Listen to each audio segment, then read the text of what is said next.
It's Shannon Crawford again, Coach Shan, Life Transformation Coach. And today, as you can see, the title is When Therapy and Meds Are Not Enough.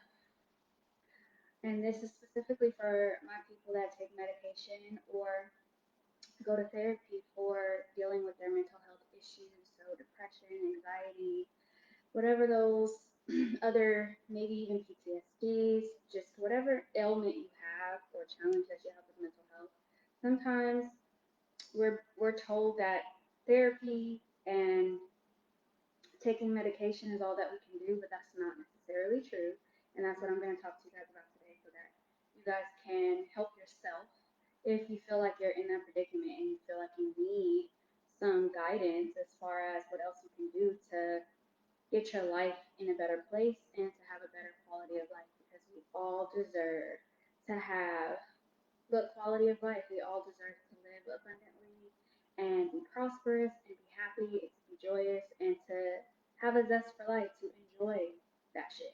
So if you feel like you're functioning, maybe you still aren't functioning, but if you feel like this applies to you, I definitely encourage you to listen up and just share with anyone that you might think it's helpful to, or maybe just share on your page too. Maybe someone else will see it and they can click on it themselves and it might help them out. So, okay, so what I would suggest is if you are going through like a depressive rut, or if you are or feel paralyzed from your anxiety, because that's the thing that I hear the most from clients and prospects and people that I talk to when they're dealing with depression. They'll say that, I have been going to therapy for years, or I am taking medicine, I'm taking antidepressants or anxiety medication.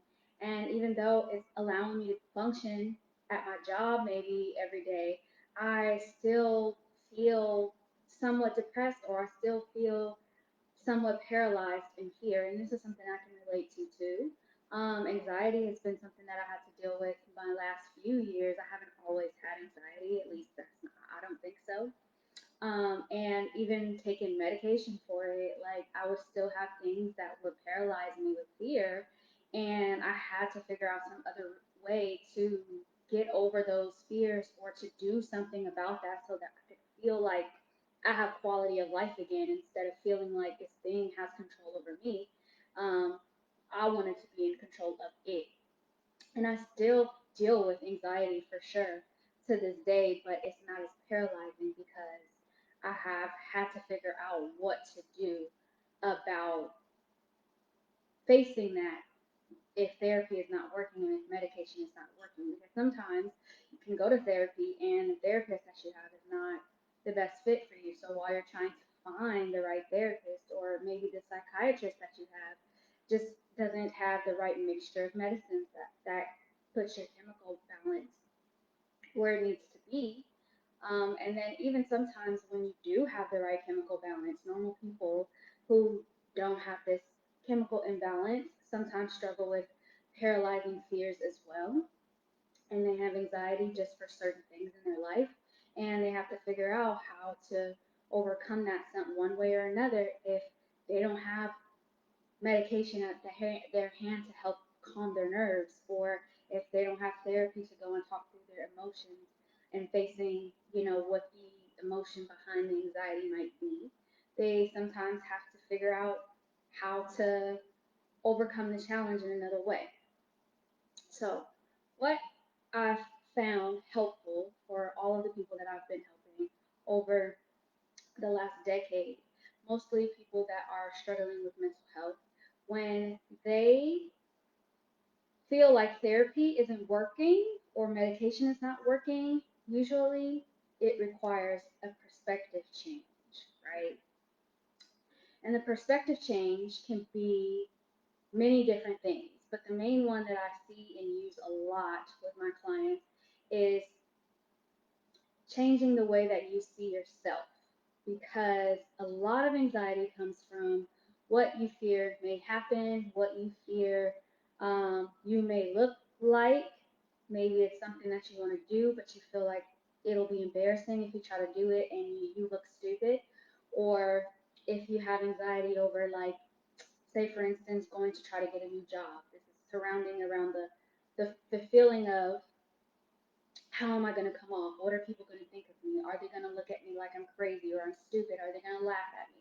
Things like that. And when you change your perspective, meaning that you raise your sense of self worth and self esteem, it really does make a big difference and change the way that you see anxiety.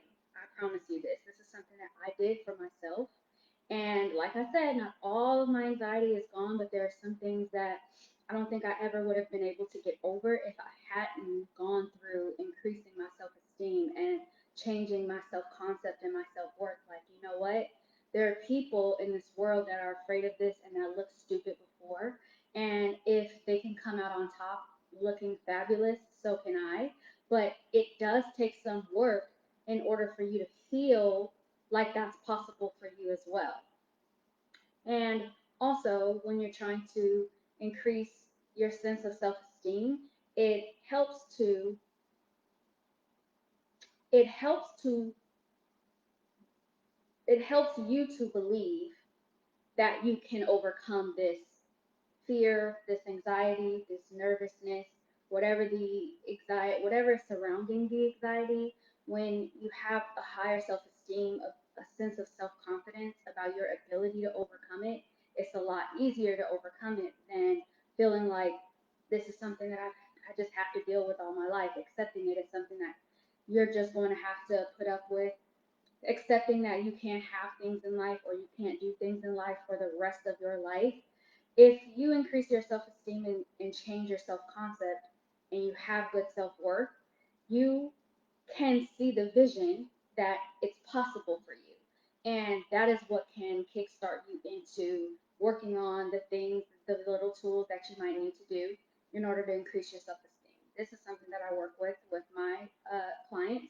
I like to help empower them um, to gain the power back over their life, over anxiety or depression. And I work a lot with them with raising their self worth, their self value, their self esteem. And I have seen for every single one of my clients, this has helped. And it's also just working on the self esteem itself gives you confidence that you haven't had before.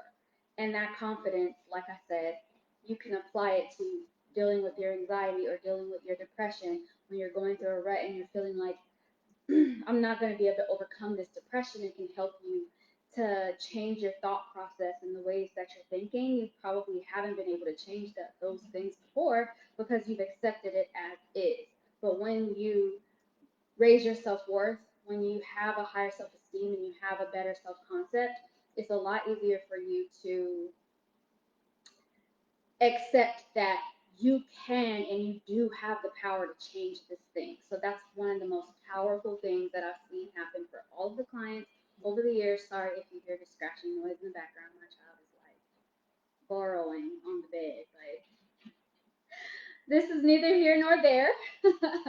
um, but yes, that's something I just wanted to share with everybody, because I've been hearing it a lot lately, and something that's just very common that I've seen. And I figured that if it helped me, if it helped over 3,000 clients over these last 10 years, then you could possibly use it to help you too.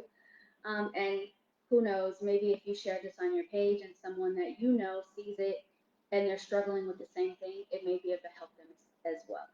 So that's my number one tool: raise your self esteem, change your belief in your ability to fix it. And when your confidence rises, trust me, the anxiety is easier to deal with and easier to challenge than it is when you don't have a lot of self worth, as well as the depression, where you feel like, this is all you have, this is the cycle that you're always going to deal with.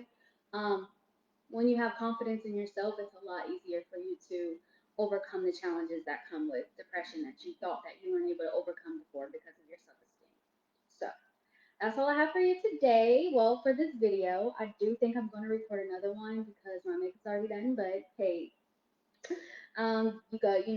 you can watch these anytime. And hopefully, I'll see you on the next live, in the next video, maybe even in my inbox. Definitely, if you feel like you would like to work with a life coach and you think that I can help you to achieve some goals in your life, to have a better quality of life, and to um, enjoy, live the life that you want to live again, definitely hit me up. My email is Shan, CHAN, at beautyofgrowth.com, because it's a beautiful thing to grow. And or you could reply on this, you can comment to this video, and I will hit you up in your DMs, and we can go from there. So you can see if you would want to work with me or not. Okay. So thanks for listening, and I'll see you guys next time.